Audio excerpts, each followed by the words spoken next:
చూడండి సార్, నా పేరు శివ. మాది ఇట్లా ఆంధ్ర రాయలసీమ మదనపల్లి దగ్గర చింతపర్తి గ్రామం. చూడండి సార్, నేను కొయ్యేటికి వచ్చాను, ఏదో బతకాలని వచ్చాను. ఇక్కడ చూస్తే చాలా కష్టంగా ఉంది, ఎడార్లు వేసేసారు. నిన్న ఎంబీసీ వాళ్ళు ఫోన్ చేశారు. నేను సోషల్ మీడియాలో నా వీడియో ఒకటి పెట్టాను. దానికి ఎంబీసీ వాళ్ళు ఫోన్ చేసి వాళ్ళు ఇక్కడికి తీసుకురావడం జరిగింది. కాకపోతే కొంచెం ఇబ్బందులు, అక్కడ చాలా కష్టపడ్డాను. ఇక్కడికి ఆఫీస్ దగ్గరికి వచ్చాను, సార్ వాళ్ళు తీసుకొచ్చారు. కొంచెం కాకపోతే వాళ్ళు సాయం చేశారు. నేను ఇక్కడ కష్టం చేసి ఎంత బాధలు పడి అలసాట్లు పడి ఇక్కడికి చేరుకున్నాను సార్. సార్ వాళ్ళు రావడంతో నా వల్ల ఇక్కడ చేరుకున్నాను. కాకపోతే ఇక్కడ ఉండడానికి రూము, తినడానికి తిండి, మంచి చెడ్డ అన్ని వాళ్ళే చూస్తున్నారు సార్.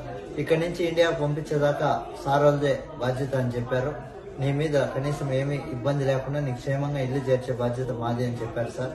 అందరికీ, ఆఫీసర్లకి, ప్రతి ఒక్కరికి ధన్యవాదాలు తెలియజేస్తూ నాకు సహకరించిన వాళ్ళకందరికీ నమస్కారం సార్. అందరికీ నా ధన్యవాదాలు తెలియజేస్తున్నాను.